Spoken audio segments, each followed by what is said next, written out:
What up, everybody? Welcome to Coffee Hour with Paul. Obviously, my name is Paul Abernathy. Welcome to the show. Glad to have you here. Thanks for taking the time out of your day to join us every morning at 8 a.m. Eastern Time. I know it's early out on the West Coast, but we appreciate you folks getting up. We know that some of you are in that grind. And you know the old saying, if you're not up with the East Coast and you're on the West Coast, but you don't wake with the East Coast, then you're already behind in the day, right? So that is so true. I'm going to adjust my camera a little bit here for a second, folks, because I don't know why it's pushing me over there. Okay, anyway, thanks for joining me today. Today we have a good show. We're going to be looking at a code question that was submitted through paulabernathy.com. It was just recently submitted, but it was a good, I saw it, and Darlene says it'd be a great topic for today just to have a conversation. So what that really means is I'll answer other questions that you may have if you want to share them in the comments. I do my best to answer them if I know the answer to them or not. If I don't, we will cover them on another episode. But again, if you're new to Coffee Hour is really our getting our day started. It's not just about exam prep, right? It's not because you buy our course and this is a supplement to the course. It's not what Coffee Hour is about. It's the only show that I know of that runs Monday through Friday that talks electrical, says what's up to all of electrical followers that are out there, all of our family, our FastTrack's family, as well as all of the people that follow us on all the social media platforms. We are on LinkedIn under my name, as well as under Electrical Code Academy. We are on YouTube under Master the NEC. Please subscribe. We're also under Coffee Hour with Paul. Would love you to subscribe there as well. We're also on Facebook under the Master the NEC. So if you go hunting on Facebook, look for Master the NEC. That's our page. We share a lot of stuff there as well. But you can also watch directly from the mobile app on your phone if you get our free mobile app from our website. Again, you don't go to the Google store. You don't go to the Apple store. You go to our website, and the website's right there, fasttracksystem.com. Zero excuses. One click, you can watch our show directly from your mobile device. So if you're in the road, you're traveling, you're on the job site, you want to pull it up, take a break and join us every morning for Coffee Hour. Also, you get access on the app. You get access to some great blogs. We've done, a bunch of blogs on different code things, different other things, like business-related type of stuff. So there's a bunch of stuff over there as well. So make sure you get it. It's free. It doesn't cost you anything. Okay. All right. So first announcement, tomorrow we will be doing our drawing. Okay. So hopefully you join us on Friday. You'll do the drawing. And I'll give you, if you're selected, then you will get a unique email that you send your information to us so we can get that taken care of. And moving forward, that will be the unique email that we use for that application. And so, again, that's other than that, you may notice that we dropped a lot of the products from our store. We're not offering any products anymore. Sorry, we're not offering the shirts, the hats, and all that stuff. It was too much of a headache. But we are offering the engraved products, so we still have that. For example, like our engraved coasters and slate coasters and all that kind of stuff, because we make those in-house. Okay, same thing. You'll be able to get your wallets. Manny, yours is out in the mail this week, so. There's that, and of course you can do the NFC cards and all that other stuff. And we have tons of the coins available, different ones, Master, Journeyman, yada yada yada. This happens to be CMECP coins, so you can only get this one if you're a CMECP. The only way you can get this coin. All right. So anyway, enough of the salesy stuff. Today's topic, we're going to be talking about electric welders. One specific question about electric welder that was submitted. So we're going to make sure we cover that. And there is a fair amount of confusion when it comes to electric welders, when it comes to exams, right? So there are some videos out there that do a really good job. Ryan Jackson has a great video. I think he does one on welders. So I don't necessarily agree with the sizing of the conductor in his welding video. I think that's the one. But it's still a great video that explains welders, that type of thing. Yeah, we're going to be talking about it. Also, I will tell you, for those that are in the Fast Tracks program, we do explain welders in Unit 17 of your program. So depending on where you are in your Fast Tracks program, the question that was submitted to me by paulabernathy.com will actually can get answered inside of your FastTrack program. It's pretty simple and straightforward. Okay, so that is in there. But we're going to cover it today, and I will show you where that is in the FastTrack program, which leads me to another question today. I'm interested in a poll question. So I want to say, all of you out there that's watching, do me a favor. This is your opportunity. I want you to answer this question. Are you a FastTrack student? Type hashtag yes, hashtag no, or hashtag, I guess the optional one, you can't see it. Hold on here. Let's see here. You can't really see it. There we go. I got to move it up here where you can see it. Actually, the logo's in the freaking way. So you know what? Let's see here. If we can't close down that logo. Let's see here. I'm going to close down the logo. I'm going to maneuver these so you can see it. Here's the question of the day. We don't care about the logo. Y'all know who I am. Okay. Love to hear whether or not you're a FastTrack student and you join us in the morning or not. So let us know. Again, yes, no. And if you think you may become a FastTrack subscriber someday, then you would do option C, which would be hashtag someday. So it's either hashtag yes, hashtag no, or hashtag someday. Either way, we would love to know what the percentages are that are FastTrack students that come and join us for these coffee hours, those type of things. FastTrack student meaning you subscribe to one of our programs, okay? Not the FastTracks 2, not just the coffee hour, but you actually have a course of ours, that type of thing, okay? All right. That is the poll. Also, again, getting your spin. We're in the third quarter. We'll be doing that at the end of the show, getting you in the list. And then, of course, today's show is sponsored by TradeHog. TradeHog is one of the question locations where you can actually go ask it code questions, even exam prep type questions, and all those type of things. Feel free to use TradeHog for that. It is the only trade-specific AI model out there where we constantly are training it to be for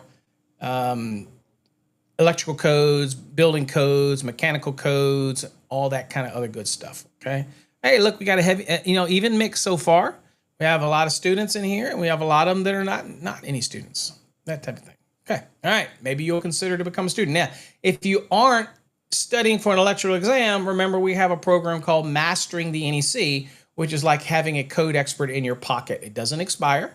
You can use a feature where you can post questions. It's the FastTrack Interact. So best investment, it's like having me in your pocket at all times, okay? That type of thing. All right. And also with that said, we did answer some questions yesterday over on FastTrack Interact. So if you have a question that's posted that you're waiting for an answer, it has been answered. So make sure you go over and check out FastTrack Interact, whichever course you're in. And remember that the FastTrack Interact is not just for the exam prep. It's also part of Mastering the NEC, that program as well. Again, like I said, you can use it as a consultant. Don't tell my paid consultants this. They don't want to hear that. But you can use it as that. So pretty neat feature. So thank you all for being a part of the family, that type of thing. Now, okay, so now let's go on and get into what we're talking about. First of all, I want to do some shout outs while y'all are voting. If you're new in here, again, please read this and let us know whether or not you're a student or not. What I'm going to do now is just do some shout outs to some students, some members, some people that join us here. And before we get into today's topic, which again is going to talk about electric welders. Also, I am making an effort to keep these shows, okay? Keep these shows to 1 hour. I said I was going to try to do that. So let me get through these real quick. So if I forget your name or don't put your name up there, please know that I appreciate you coming here. Also, by the way, we are still behind the scenes over on TikTok. So if you want to watch us over on TikTok behind the scenes, you want to see me spill my coffee or work the keyboard or whatever, or just see what's behind the scenes, look at my fat gut, whatever. You can do it over on TikTok if you want. Okay, so Adam, thank you for joining us. Everybody's have safe and well. I hope we all are. But thanks for joining us, Adam. Let's see. Marlon's in the house. Marlon says, good morning. Good morning to you, sir. Glad to have you here. MECP, Mr. Yingling is in the house. Good morning. Okay. Welders, cool. Hey, it's just a simple welder question today. I ain't going to get that deep into it. I only got 1 hour, and y'all know me. But we are going to answer that question. What's up? Craig, good morning from Nashville. Let's see. David is in the house. David, I did get notice that you should be getting your mug today. And David, I can officially say, will be the last person that actually gets any of that merch, that type of thing. So congratulations, David. Yours should be coming today. What's up, Christopher? Thanks for joining us. #win. What's up, Paul? Glad to have you here from Houston. Also, Paul called me yesterday. Remind you, folks, that we are doing the Motors webinar. If you signed up for it, it's will be available over on FastTrack Student only through the webinar link. So you have to be a member of FastTrack Student to be able to watch the webinar tomorrow. Okay, so it's not open to everybody, right? That type of thing. So you have to be a member of FastTrack Student or FastTrack's Enhanced, and you obviously get access to FastTrack Student. Okay, so it's a very special webinar for those members. Let's see here. What's up, Adam? 5 a.m. Still worth it to get up to learn. Glad you're here, Adam. What's up, dog? Woo, woo, woo, woo. Red Big dog. Thanks for joining us. Glad to have you here. Okay, Rob. Good morning. Glad to have you here. Welcome. Watching us over on the tube, FastTrack's tube. See here, another CMECP is in the house. Jason, glad to have you here, Jason. Thanks for being a part of the family, part of the CMECP family, and joining us here in the morning. What's up, Manny? Manny sporting the green Code Nerd limited edition. Limited edition because you won't see them again. Manny, thank you. Appreciate your support.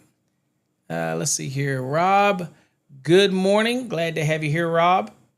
Welcome to the show as always. Keith, good morning. I believe Keith is a fellow member of mine. I think co-panel 5. I think that's right, Keith. Didn't come up to see me at the Knit Mams. Were you there, Keith? I don't know. Let's see here. What else do we got here? Again, my vision is getting worse, folks. Van Man says, happy Thursday, everyone. Paul, I'm considering getting Tennessee LLE license. I can do projects up to 25K. I got to post that again, Van, because it went away too quick. Small business residential. Max may be perfect for me. What are our thoughts? Hey, whether you use it or not, get it. At the end of the day, it's knowledge is always king. Certifications, licenses. I tell people collect them like they're tokens because they all mean that you're really pushing forward and always expanding yourself. So I'm all for all types of training, ICC training, everything. I am a kind of guy that believes that you just have to totally consume knowledge as much as you can. And, some of it you'll forget, but our brain is like this beaker of fluid, right? I like this analogy, but over time it evaporates or we lose thought because if you don't use it, you lose it. So you're constantly refilling it. It doesn't mean when you see something and you think to yourself, God, I should know that. You probably did know it and you just probably forgot it and you just need a refresher, that type of thing. So again, I'm a big believer, constantly learn, keep going. So yes, I think it can help you and take your business wherever you want to take it. What's up, Edward? Glad to have you here. Keith says no, it's not in our program. Okay. I see some no's down there. Let's see. Marlon says, and I wish I could make a question hold, but questions for confirmation. My son has been working with me since, I got to do this again, too short of a time. Worked with me since he's been 6, now 22. He asks, which current flow is more dangerous, DC or AC current? Well, I think that they both can be dangerous, but obviously alternating current can be more dangerous, as made evident by the efforts of Thomas Edison years ago when he was in the current wars, and obviously direct current, because it's there is occasion where direct current doesn't let go because it's direct current and it's always on, versus alternating current, which has that break at the sinusoidal midpoint. At the end of the day, as far as being dangerous, they both are dangerous, both garner respect. But in the reality, alternating current, because of frequency at 60 hertz, is much closer to the signaling that goes to the brain. And because it's so vastly used throughout the industry in everything, that it's inherently going to always be more dangerous, that type of thing. But I encourage, this is a great time for me to encourage your son to go back and watch or Google it and watch the history of the current wars between Thomas Edison and Nikola Tesla. It's always a great watch. There's some great videos over on YouTube on that. And again, always great to watch, but they're both dangerous. They're both covered in the National Electrical Code, which is a minimum safety standard. It's just based on the use and full scope, and because of the frequency and all of that type of stuff, AC is inherently going to be more dangerous in that application. Okay. All right.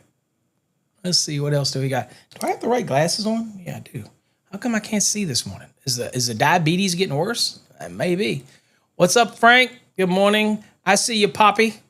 It looks like with the poll, it looks like we have more people that are not a FastTrack student than we are a FastTrack student. It's almost an even mix. Okay, we have no red in there. Nobody's saying hashtag someday. Okay, so we must not have any apprentices in there. Let's see, what's up, Mike? Good morning. Again, folks, be sure to vote in the poll this morning. Okay, are you a student or not? Do you have one of our programs? Let's see here. I told him DC, but it really doesn't matter because it takes less than an amp to kill. Absolutely. So a DC is not as dangerous in the scope of the frequency and how it interacts with the brain and the touch potentials and all that kind of stuff. And then usually DC usually has a very limited driver, right? 12 volts and again, all those type of things. But you can do the Ohm's law, you can do all this and see how they compare. But my reality, again, is I will always say AC is inherently, because of its hertz, because of its everything, it's more dangerous because it is more used in applications where we can come in contact and there's higher voltages. And again, voltages doesn't matter as much except for the potential. But very rarely with DC, unless you're dealing with something like really big DC batteries or something like that, which can hurt you. Okay, so they're both dangerous. Respect them both, but AC current is going to be more dangerous. And again, go back and watch the current wars where Thomas Edison decided he wanted to demonstrate the difference and what he did to those poor animals. Okay, just go watch that. Let's see, what else do we got here? There you go, Keith. I thought so. Yep, you're on CMP5. You were there, but you missed me. Too busy standing and sitting and voting. Yeah, because the nifty little voting machines. This is like the second cycle that nothing's worked. It was these tablets, and they were screwed up. Now we had these little remotes. I knew when I saw the little remotes, I was like, this will be too good to be true. And sure enough, they didn't work worth crap. So yeah, it was funny. I'm lost, Marlon. I gave you my opinion. If you think DC is worse, that's fine too. Everybody's entitled to it. I don't think DC is worse. My opinion, AC. But what's up, Petey? Good morning. Glad to have you here. Let's see here. Who else? Let me see what I got here. Okay. Poppy. Good morning. Glad to have you here. Okay. So if you have any code questions that we can really kind of target, bring it in. We will try to answer some of those. But today we're going to talk a little bit about electric welders because that was the question that was asked. And so what I need to do here is I'm going to go on and get rid of this poll real quick so that we can get back to reality here. And let me get my other stuff back up on here. Okay. All right. So that's what we're going to do. And I'm going to get rid of the banner. Banners drive me crazy. So, okay. All right, so what we're going to talk about electrodes. So we're going to look at the question that was presented. And if it generates any additional question from you, feel free to do it. We're also going to look at the National Electrical Code because I think a lot of times people forget that we have some really good resources that are already inherent to us in the National Electrical Code. If you have something like Link, or if you have something like the handbook that from NFPA, then usually they give you graphics and illustrations. And also, y'all have heard me promote this gentleman before. I think I've got his book down here. Hold on. Let's see here. Yes. I promoted this book before. This is another form of the handbook. It's not the one from NFPA. If you want an NEC and you want additional commentary, then you're probably better off getting Link rather than the handbook. And then most test centers don't let you take the handbook in. So again, you just be buying an extra book. I recommend Link. You pay an annual subscription and you get access to that and additional commentary if you need it. But I like having the code book in my pocket no matter where I go, because I answer questions on the road, and I don't try to memorize the whole code. I just know where to look things up. That's what an NEC consultant does. So I love it. But if you want a good read, this book is available. You can get it on Amazon. Again, make sure you're not getting any copies. Okay. This is a book that's put out by Fred Hartwell. I don't always agree with everything, but I would say 99% of the time I agree with Fred. He does a great job, wonderful document. And where we can disagree, it's probably just semantics. But he does a really good job. This book is available. This is a great book to have in your library. Okay. If you're a code nerd and you want to look it up, because Fred will give his opinions, different things, and he'll break it down. The graphics aren't great. They're black and white graphics, but hey, that's okay. They get the message across, but he does a really good job of breaking things down. And so, again, I highly recommend this book. I don't know the price of the book anymore, but it's available. I usually buy them. One, I support Fred. And two, I don't care so much about McGraw-Hill, but I support Fred, and I can add it to my library. I don't collect code books. I don't have code books from 1965. I might have one or two, but I don't generally do that. I'm not a code history buff. I'm not a code, I want to know what happened in the 1920 something NED. I don't give a shit about that. What I do is I always get these because these are reference books. And I always love to take my opinion, my position, and how I feel, and then go and look and see if it kind of aligns with other people. That's what we have to do as consultants. So when people ask me all the time, Paul, how do you get into the consulting? How do you become an NEC consultant? It's not the fact that you memorize everything about the NEC, because nobody does that. They may do that in a 1, 2, 3 minute or 4 minute video where it makes you think they do. In reality, they do not. They look it up in the NEC like everybody else, okay? Our brain, we don't have the capacity to try to remember everything in that NEC, but we know where to go, and there is certain things that inherently we remember. And that's what's so great about the FastTrack program, is that it's not like the other exam prep programs where it just gives you code questions. No, it teaches you code information that hopefully a large majority of it you will retain even after you take your exam. That's the goal, whether we achieve it or not, okay? But that is the goal. That's what we're trying to do. So again, if you're interested in a really good exam prep program, as well as an NEC learning program, there's a website right there, okay? But I highly recommend this book, okay? This is a highly recommended book. It's available over on Amazon. It's the National Electrical Code Handbook. The McGraw-Hill one, do not confuse it with the NFPA one, which is great also. But if you have Link like I do, then it has all the commentary in there anyway. So you get to look at their opinion as well. And remember, these are all opinions, just like your opinion, just like my opinion, just like NFPA. That is what they say in the commentary of the handbook for the NFPA. It is not gospel. Okay, that's their opinion based on the author. Code is code, so everybody's entitled to an opinion, although there are some people that have some really wild-ass opinions that are really off the page. Okay? There's an educator out there that thinks that people don't know what an outlet is. We all know what an outlet is. It's a defined term in the NEC, okay? And it's not the receptacle that you're plugging an attachment plug into, okay? That's a device, but that's another story. All right, let me get rid of that. Okay. All right, back to the day. So we're going to talk electric welders. Now, I will tell you that this is covered in our program, okay? So it's in Unit 17 for those that are questioning or wondering what unit it's in. It's in Unit 17, and it's talking about industrial locations. It doesn't always mean, right? Doesn't always mean that it's an industrial location where you have an electric welder. It may be in your garage. That's certainly not an industrial location. But all the rules still apply, especially for sizing the branch circuits and things like that, okay? Let's see. Adam, there you go. Adam says it's $85 on Amazon. Awesome. Great investment in your future. Great investment. I get it every time it comes out, right? And I probably don't necessarily need it, but I love other people's opinions. Believe it or not, I do. Except for the people that post shit on TikTok and Instagram and all that kind of stuff. Did y'all see my videos I did yesterday over on TikTok? Go look at my profile. You'll see them about the guy that was talking about service conductors and and making all these statements about aluminum and copper and everything. Wow. Okay. I think it's love home construction or whatever. That is scary. It is scary what you see out there on social media. God, be very careful what you see out there, because people put stuff up there and people think it's this gospel. My wife reads social media posts on Facebook and LinkedIn. Well, she doesn't go to LinkedIn. Instagram, she doesn't do that either.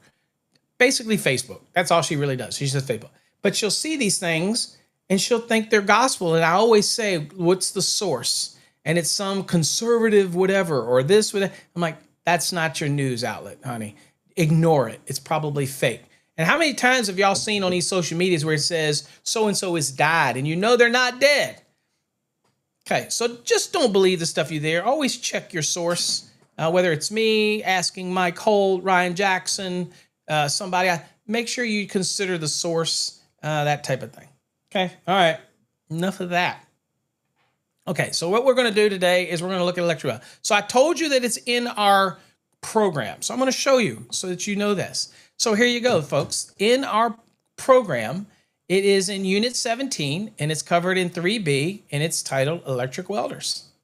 There you go.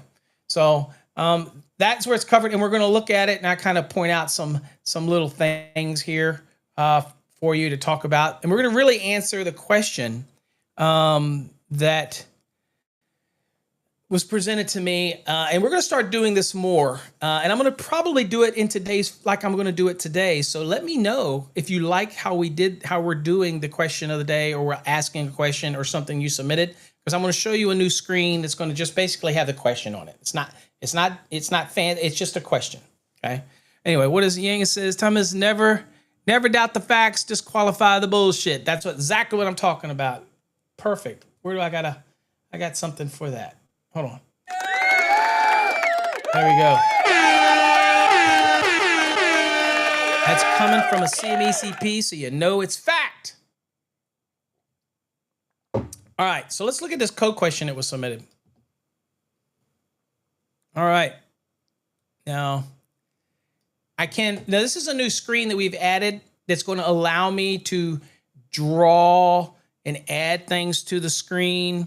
And do a bunch of that stuff in the future. Okay, so y'all can't see it, but it's going to allow me to be able to do little diagrams in the future and things like that. So this is something else we're going to be adding to the show as well. Because again, I'm always changing. I'm always evolving. Okay. All right. So good morning, Chad. Glad to have you here. Let's see here. David Bueno. I see you, David. I want to make sure that I didn't forget you. Let's see. Anybody else that I forget? Nope. Looks like I'm good. Okay, I got everybody. Okay. Again, thank you all for joining us. So here was the question that was submitted that they said was on an electrical exam. So we'll kind of break this down. It says an AC welder, and we're going to assume that he's talking about an arc welder rather than a resistant welder. We'll talk about those in another time. Not dramatically different. The only different with resistant welders, this is depending on whether it's an automatic feed or a manual feed. And then your percentages, whether it's 70% or 50%, and then you got things to follow. A little different. But here, we're just going to talk about plain old AC, typical arc welder, that type of thing, okay? Now, all of this is basically made up of transformers, if you will. It's stepping up different types of levels of current and all this kind of stuff that's built into these welders, if you will. But here's a question. It says, an AC welder, we'll just say arc welder, has a 100 ampere and a 50% duty cycle. So we'll assume this 100 ampere is maybe the I1 max, or maybe it doesn't have the I1 max. We'll see that in a minute. So maybe that's just the amp rating that's posted on the actual welder based on the voltage that's being used. Okay, we don't know enough of that information, so we're just going to go with the 100 amps. And in this question, that's what you go with. You're going to go with the 100 amps, right? Okay, so we've got that on here. Oh, do me a favor, folks. Let me know that you can hear me. Okay, I want to make sure I'm still, because I didn't add a screen with my voice feature on there. So I do want to make sure that you folks can hear me. So somebody make sure that I can hear, since this is the first time I've used this slide or this setup here with the drawing. So I want to make sure that my audio is still coming through. So somebody Somebody give me a hell yeah if you can hear me all right. And I'll just keep going. I want to make sure that you all can hear me. Okay, loud and clear. Sweet. Thank you, sir. All right. Now, this is a new slide. Again, it's going to allow me to do drawings and illustrations and stuff like that in real time. Okay, we're always expanding this show, baby. So there you go. All right, no. Okay, so has a 100 amp rating and a 50% duty cycle. It says the AC welder or arc welder, we'll say, would require what size THWN, right? Okay, this is important. First, so first we know we're going to go with the 100 amps because we don't have anything that's posted on there, and we'll go look at the code. You know what I'm talking about. So we know that we're dealing with an arc welder. We know it's 100 amps, and we know that it already on the nameplate it says a 50% duty cycle. Okay, and the other key component is it said THWN. Now, whether the person writing the question knows this or not, but THWN without the -2 is going to lock you into specific areas. Okay, so it's going to lock me in the 75, but it could even put me in the 60. Why? Because we had to also remember terminal limitations on 110.14c, and we have no idea in a lot of cases what the terminals are rated at. So if we say it's 100 amp, then we're going to follow the rules in 110.14c for 100 amp, and we know it's THWN. So in that scenario, there is no -2 on it. So we're going to be firmly where? We're going to be firmly inside of the 75-degree column. Okay. So we're going to go look at all of the codes that are relevant to that. That's what we're going to do today. Okay. All right. So first things first, let's look at the NEC. Okay. Let's go look at the NEC first. All right. So let me get here. Okay. I'm at the NEC. All right. So the first thing that I want to look at is right here. Okay. So we're talking arc welders. Right there. On another show, we'll talk resistant welders, whatnot. Right now, we'll just talk arc welder. It says the ampacity to supply conductors. Now, the first thing that folks get confused with in this is that this is the ampacity of the conductor, and it's just one welder. So we're going to be right here. Now, where people get confused is down here when it talks about overcurrent protection, and it talks about for the conductors. All this is saying that is if you size the overcurrent protection for that welder, and you don't exceed 200% of the rated primary current, then you're still going to be considered protecting the conductors. But the conductor sizing that we're going to do is going to be based on 630.11. Okay. Now, what does it say? And we'll go back and look at the question, and then we'll follow what it says in our material over on the FastTrack system. Okay. But I'm going to kind of lead you this way. All right, so firstly, all the givens that we know. It says for an individual welder, okay, it says the ampacity of the supply conductors shall not be less than the I1 EFF value. This is something that would be posted on the actual nameplate of the arc welder. Now, if it is not there and you don't have this value, never fear. And in our question, doesn't say anything about that, so we have to assume that regardless whether 100 amps was this value or it was just the rating in lieu of not having that value, it says, well, it says alternatively, if you don't have this marked on the actual arc welder, it says, okay, well, that's fine. If that value is not given, then it's the ampacity of the supply conductors shall not be less than the current value, okay, determined by multiplying the rated primary current, and in this case, we're going to assume it's the rated primary current was that 100 amps, because that's what they gave us, okay, multiplying that rated primary current in ampere given on the welder rating plate, which again, based on the question, is 100 amps, by the factors shown in table 630.11a, based on the duty cycle of the welder, okay? So our duty cycle was what? 50%. Remember the question? 50%. And so down here under 50% right here. Okay. Now the next question is whether or not it is a motor generator or a non-motor generator. Okay. Now I am never going to assume that it's a motor generator type unless it tells me it is. And it'll say it in the question on an exam. It'll say it's a motor generator type, okay? Or it will say that it's or if it's not, then it's a non-motor generator. So the way you look at this question, unless they state it is a motor generator type arc welder, then unless it states that, then you know that it has to be a non-motor generator, okay? All right, and so in this case, we'll go 50% and we'll look at 0.71. Okay, so that's our multiplier. Oops, I'll go down here. Right there. 50% right here, 0.71.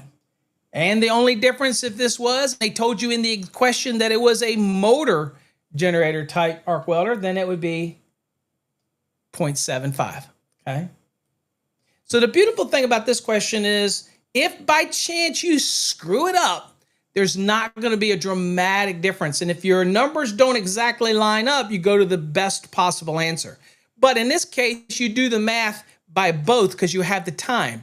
Do it by 0.71, do it by 0.75, and see what the answers are. If both answers are there, then look at the question, and it has to tell you whether or not it's a motor, especially for an exam. It has to tell you whether it's a motor generator type arc welder or non, okay? And that is a good homework for you. Use TradeHog and go in there and type in, explain the difference between a motor type and a non-motor type arc welder and see what TradeHog gives you. Okay, that's your homework for the day. Okay, we're here on this show. We want to answer the question that was given today. Okay, so we're going to use 0.71. Okay, so now let's go back to our question. Okay, so first we're just doing conductor sizing, right? And it says that, again, to remind you, it says that it should not be less, okay, cannot be less than the current value, which was 100 amps, multiplied by what? The factors that are in the table, which is 0.71. So I'm going to take that 100 and I'm going to multiply that by 0.71. And that is, obviously, we don't have to do that because it's really easy. 100 amps, 71%. So it's 71%. Okay, so it's 71 amps. Okay, so I have to have a conductor, right, that is rated at least 71 amps. Okay, y'all with me? All right, so we're back to the NEC. So in that case, if it's a 50% duty cycle, that type of scenario, and the multiplier was 0.71, so I have to have a conductor, THHN, that is good for 71 amps. Okay, well, then it makes us look and say, okay, well, what do we have to worry about? And again, based on your question, if we go back to 110.14 really quick, and I'll take you there. Let's go to 110.14 for conductors, right?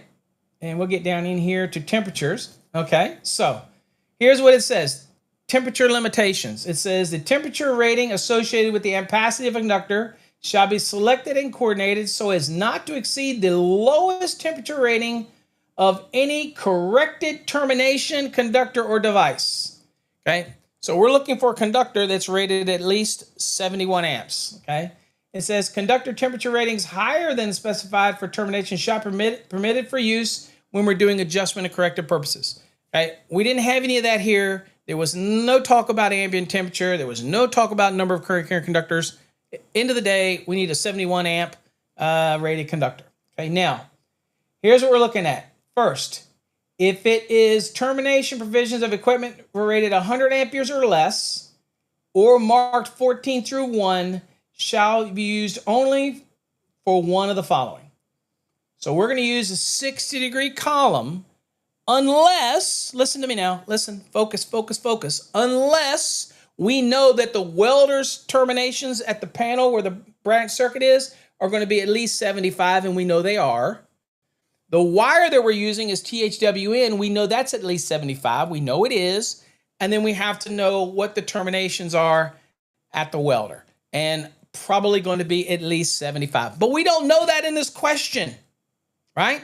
So at the end of the day, we're going to be falling in this 60-degree column. Even though it's THWN, we're still going to be in the 60. Why? because I have no idea what the terminations are. And in the real world, you're going to look at these terminations, okay? But on this exam question, I have no idea what the terminations are. So in that case, we're going to follow it. Now, when somebody says to me, Paul, but where does it say in here that even if it's under 100 amps, where does it say on a conductor like a THWN or even a THHN, where does it say that I can ignore the 60 degree column ampacity and use the 75 if I'm not doing any adjustment or correction? Where does it say that? Well, it says it right here. It says conductors with a higher temperature rating, okay?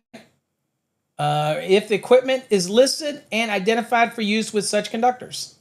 So that means if the breaker's rated 75, the lugs on the arc welder are rated 75, the wire's rated at least 75, guess what?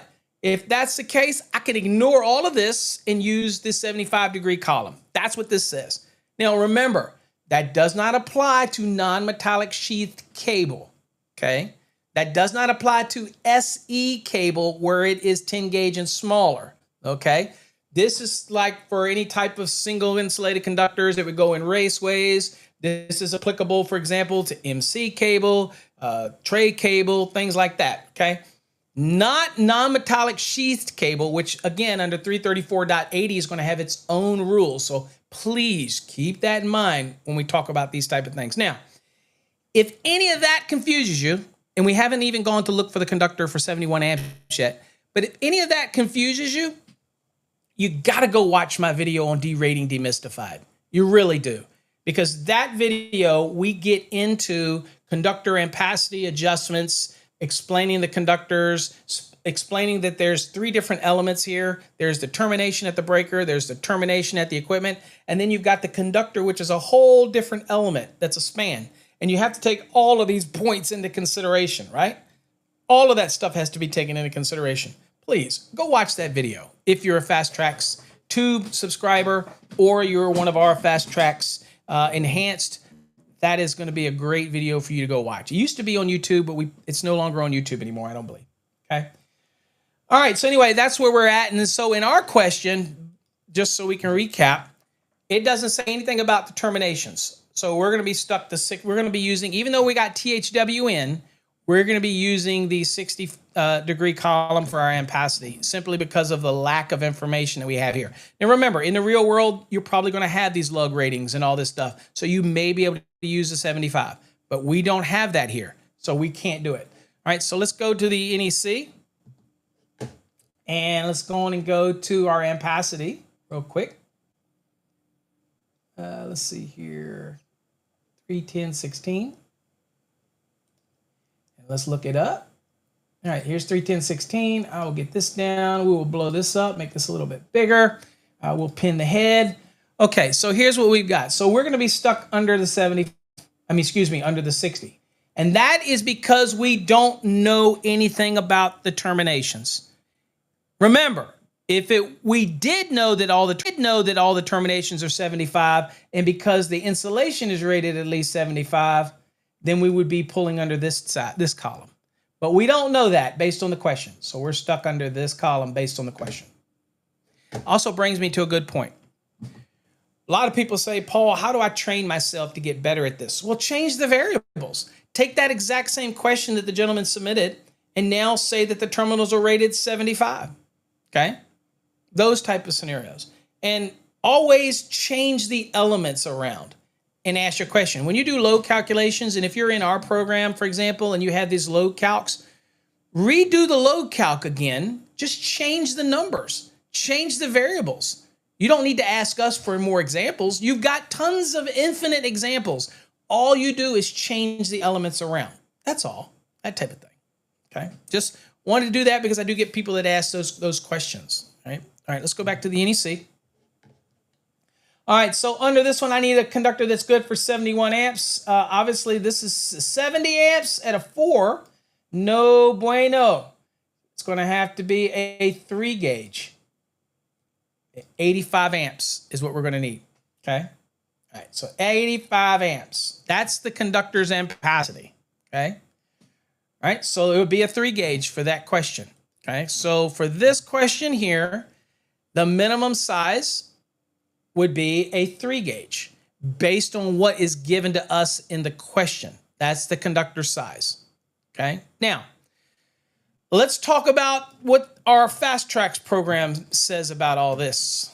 Okay, so here's your electric welder. It's in Unit 17. For those that are wondering, it says each arc welder, okay, shall have, now, so we did the wire size. That's down here, okay? And we'll show you that a little bit more. So that's the basics for the wire sizing, okay? Now, remember with an arc welder, it is not continuous load. It is on and off very quickly. It's not going to be at its maximum output for 3 hours or more. It's not stated to treat it when sizing those conductors as continuous loads. Again, it's going to be on and off, on and off, on and off very quickly, okay? That's how it works. And so with that said, we have to protect that welder, arc welder, and we have rules for overcurrent protection. Now, we've already sized the conductor. What the code will tell us is that, you know what? As long as you don't size your arc welder more than 200% of the rated primary current, okay, then we will say that the conductor obviously has less ampacity than what the overcurrent protective device could be rated at, up to 200%, right? And we'll look at all that in the code. But anyway, so you're saying, well, wait a minute. Is my conductor still protected? And some people say, no, when you do that, and one of the videos online says, oh, if that overcurrent protection for that welder can be up to 200% of the primary current rating, then you got to increase the size of the conductors. No, as long as you don't exceed the 200%. Now, where do we get this deviation in overcurrent protection of conductors? Do y'all remember where we get that at? I'll show you, just so you know. I'll take you back. I'll take you there. The question is, should I have stated whether it's copper or aluminum? It doesn't matter. A lot of people get very confused on that one as well. Remember, the question, you always want to assume copper. That's the way it works on exams. Always assume copper. It says that in the very beginning of the code book. Always assume copper unless stated otherwise. So if I get a question like that that doesn't say whether it's copper or aluminum, I'm going to always default to copper. Always. Now, in the real world, you know, it's whichever you want to buy, and you just make sure you select a conductor that can handle it. Again, people out there, great point that you bring up, David. And I'm going to kind of go on the little soapbox real quick. People love copper. I love copper. But today's aluminum works just as good. It may have to be a little larger. Okay. You have to be very careful about your torquing rules. But at the end of the day, the difference between copper and aluminum is copper has one electron in the outer valence shell that it has to cast off. That's why you apply voltage, which is pressure, and that moves those electrons. That's why it's more current carrying ability, because it has less electrons it has to move out of its outer orbit. Whereas aluminum has 3 electrons in the outer valence shell. It takes a little more pressure in order to move those electrons more easily. So obviously, copper can carry more current. It's more easy to move that electron than it would be for the aluminum, because now you have 3 electrons you got to push out of the orbit. That's kind of a mental thing to visualize. That's why if I'm going to need to carry the same amount of current, because I have more electrons to move, then I need a bigger aluminum conductor, right? Kind of helps you visualize that. But as far as the movement and the efficiency of the product, there is a place in time where aluminum can be more efficient than copper, not by current, but by weight and how things can be, whether you're doing vertical runs or really long runs, things like that. So there are advantages to both, but on an exam, always assume copper unless stated otherwise. But in the real world, please, folks, don't shy away from aluminum. Unless you have a piece of equipment that says absolutely don't use aluminum, it is going to be fine. I tell you, there is a lot of stuff, and I appreciate it, David, because I could talk on this. There are a lot of people out there who still stigmatize aluminum. Don't. The aluminum today is great. The 8000 series alloys that we use, okay, there you go. There you go. David posted on the screen, 110.5 states aluminum is not the question, then copper is to be presumed. Yep. Again, I make it easy. Always assume copper unless stated otherwise. In the real world, you know what you're running, right? That type of thing. Okay. All right. So let's get back to where we were at. So I was kind of making the case. So let's get back into the lesson. All right. So now that we got a kind of an understanding of the overcurrent protection for the welder, let's look at what we have in our lesson. The lesson says each arc welder shall have overcurrent protection rated or set, okay, at not more than 200% of the I1 max. Okay, this would be what's marked on the actual nameplate. Well, what if it doesn't have that? Because a lot of welders don't. Harbor Freight, a lot of their welders don't. Great welders, they do a job. They're all basically transformers, if you will. So it does a job, but if the I1 max is not given, so you don't see that on a nameplate, then it says the overcurrent protection shall be based or set at not more than 200% of the welder's primary rated current. Okay, and so in our case, that was 100 amps.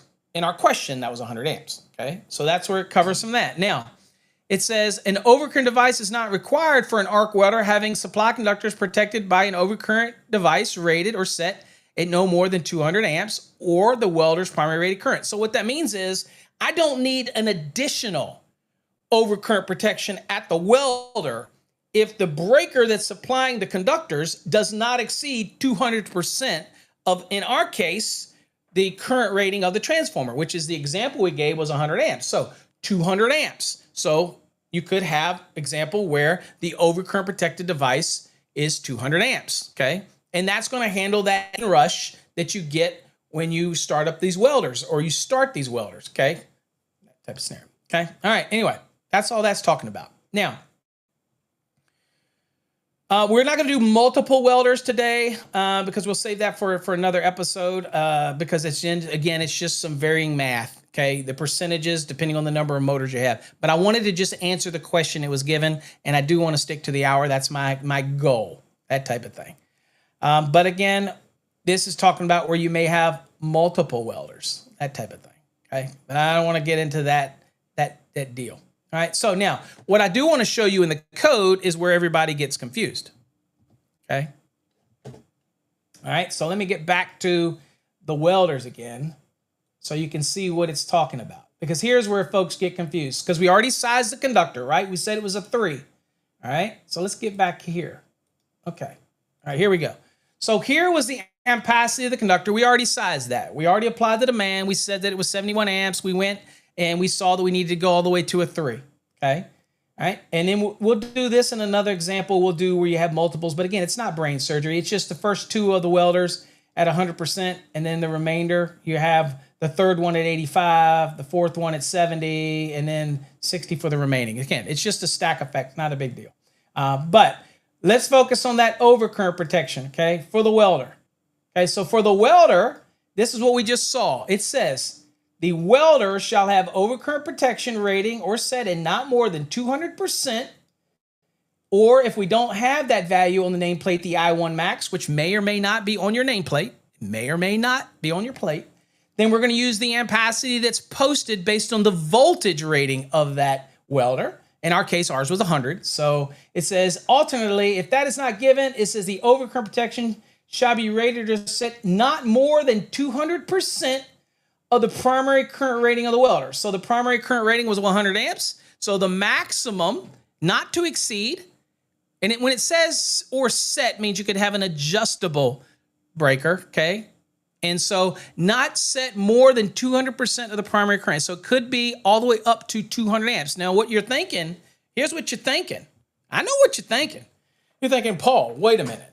Are you telling me that I can have an overcurrent device that's up to 200 amps, but I have a conductor that's good for 85 amps? Is that what you're telling me? Is that what you're telling me? So, okay, so that's what I'm telling you. So let's real quick go back and look at something really quickly. And that would be overcurrent protection in 240. And we'll go to 240.4 protection. All right, so here it says that the protection of conductors, this is conductors other than flexible cords, cable, blah, blah, blah, shall be protected against overcurrent in accordance with their ampacities as specified in 310.14 unless otherwise permitted or required in 240.4a through H.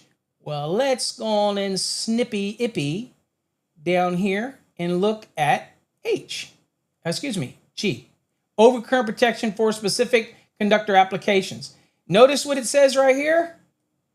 Electric welder conductors, 630, and then it gives you the references to 630.12 as well as the 630.32 for resistance type welders. All right, so basically that's giving me the allowance to say, you know what? I could have it just like HVAC, just like motors. I could have an overcurrent protected device that is much higher than the rating of the conductors and ampacity.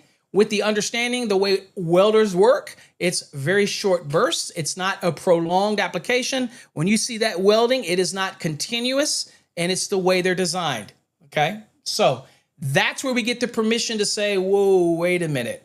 You're not protecting that conductor at its ampacity. Yes, I am. But I'm following the rules in 630.12. That's why I can. So that means we have to go back to 612. Now, there is a video out there by a very well-known educator who I think missed that point a little bit. So, but, you know, it's still great video. All right, so let's go here. And again, I don't call out that kind of stuff because it's not important. I tell you what the code says, guys, what's important. All right, let me take you back to this protection real quick because there's some important parts of this protection, okay? All right, so we got it right here. So the overcurrent protection is not more than 200%. Now, it also reminds us that the overcurrent device shall not be required for the welder that supply conductors are protected by an overcurrent device rated or set at not more than 200%. So that's your breaker back at the panel. You don't need any additional overcurrent protection at the welder. Okay, you know, you may need disconnect or something like that, depending on how it's designed, what you're doing, whether it's cord and plug connected, that type of thing. Okay, different topic for a different story. Now it also says if the supply conductors for a welder are protected by an overcurrent device rated or set at not more than 200%, or at the rated primary current of the welder, a separate overcurrent device shall not be required. Again, not going to be required to have one at the piece of equipment, okay? Not a problem. Now, here's the one where people get confused. See what this says? It says for conductors. Now, remember what we're talking about. We've already sized the conductors, guys. We've already done that. And gals, because I know Samantha's here. We've already sized it. All this is saying is, look, if you do this overcurrent protection, since you already sized the conductor we said was a 3 gauge, it was 85 amps. If you do this and you're protecting the welder, those conductors will also be protected because here's what it says. It says conductors that supply one or more welders shall be protected by an overcurrent device rating or setting not more than 200% of the conductor's ampacity. All right, so remember what the conductor's ampacity was, all right? So the conductor's ampacity was 85 amps. Times 2. What does that tell us? Well, that tells us that these conductors shall be protected if that overcurrent device is not more than 200%, okay, of the conductor's ampacity. Okay, so if I took that 85 times 200%, that is 170. What's the problem here? Well, then we're a problem. We could go up to 200%, but at that point, it wouldn't protect the conductors. And I think that's what the educator was trying to say. So in this case, since our conductors, since the overcurrent is going to exceed it by 200% of its ampacity, right?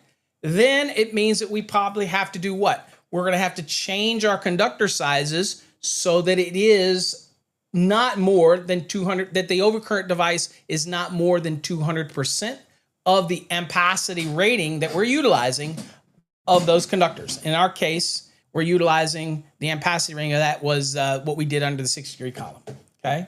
And there's some note here. That's just extra information. So what's interesting is we have an illustration to show you and kind of bring it into play. Also, remember that you do not have to go up to 200%. It says that's the max setting. Doesn't mean you have to, okay? Okay, so you might drop it back down, and that way you're still going to be fine. You don't need to go up to 200%, but you also would protect those conductors if you stuck to the 170 amps or whatever device that's available. And so we would go to, let's see here. Let's see what gives us 170. Go back to the code. 240.6. Say we don't want to do anything. We like the conductors that we chose, and we want to see if it works. So we can go to 240.6, and let's see what we got here. 240.6 right here. All right, what do we got? Let me blow this up for you. Okay. All right, so we said 170. So there's 175. That's not going to work. Okay. So we could put it on a 150, right? And that would be fine. And that would be more than adequate to protect those conductors. Okay. All right. May or may not hold the arc welder, right? But I think in most cases it probably will. But what I wanted to show you is this is how you play this, depending on whether you may have to bump up the size of your conductors or not, by making sure that they do get provided with overcurrent protection. Okay, so just remember the overcurrent protection can be up to 200% to protect the arc welder, right? The conductors have to be protected as well. You know what size you need as a starting point, right? We sized it 630.11a. Now what it's saying in 630.12 is saying, okay, those conductors are still considered protected as long as it's not more than the ampacity of the overcurrent protection is not more than 200%, okay, of the ampacity rating of the conductor, all right? So in this case, we would drop it down to 150, perfectly fine. We could use the conductors we started out with, 3 gauge, perfectly fine. Everything would be fine. Also, by the way, you can find non-standard breakers. So you might be able to find breakers that are even higher than 150. You might be able to find a 160, a 165. They're non-standard, okay? But you can, they're out there, that type of scenario. All right, where was I at here? Let's go back. Let me go back real quick because I'm coming up on the hour. I'm a little over the hour. Oh, we have a congratulations? What's going on? Congratulations to everyone who passed their test yesterday. I was one of them. Congratulations. That pep talk got you through it, my friend. Congratulations. Great feeling, isn't it? It's an amazing feeling to achieve something like that. And that's why I tell you, folks, if you're out there and you're not taking exams and you've never taken exams and things like that, it's a great feeling to pass, okay? All right. So again, hopefully you learned something in today's episode. Let's go on and give some stuff away real quick. And hopefully I answered your question to the person that submitted it. I am running over. I said I was going to stick to an hour. I'm broken my own rule already. So let's go on and spin the wheel. See what we can get you on here. And hopefully you join us tomorrow for the drawing. I'm not going to go over much today. I'm just going to real quickly get to the giveaways.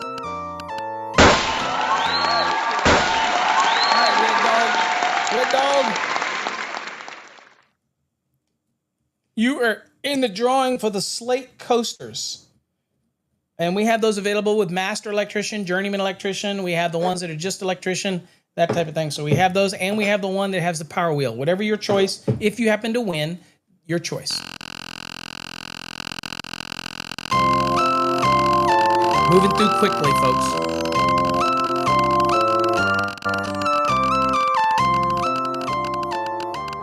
Basically, I'm only 3 minutes over because we started. We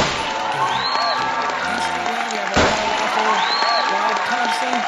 If you've already got one, Rob, then you can say you don't want it. I don't want to send multiples out, but right now I got you as the wire waffle. What you got to do is send me your address, email me your address, that type of thing. Frank, thank you, Frank, for the donation over on the YouTube. We do appreciate it. Again, it's awesome. Thank you. All right, let's do it. Last one for today, because I got to go. I appreciate you, Frank. Thank you. All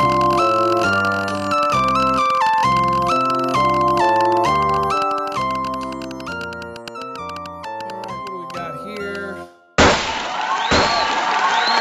Peter. Is that Peter? All right, Peter. Petey. Orozoo. Is that what that is? All right, you're registered for the 2023 grounding and bonding drawing. That is our grounding and bonding program. Okay. All right, folks. Appreciate all of you. I went a little over today, only 4 minutes. I'm getting better, right? So join us tomorrow where we're going to do the drawing and we're going to do some giveaways and we'll have an email address to send your information. It'll be much easier and simpler than last time. And we'll streamline it. Again, I appreciate all of you taking the time. Hopefully you got something out of this today. You understand where I'm going with all this. But remember, it is in our Fast Tracks program. It is in Unit 17. So if you want to get in a good NEC learning program, there is nothing better than our Fast Tracks program. Plus, you get to ask me questions using the Interact feature, and I'll answer anything I can for you. Until next time, folks, stay safe. God bless, and we'll see you tomorrow on Coffee Hour.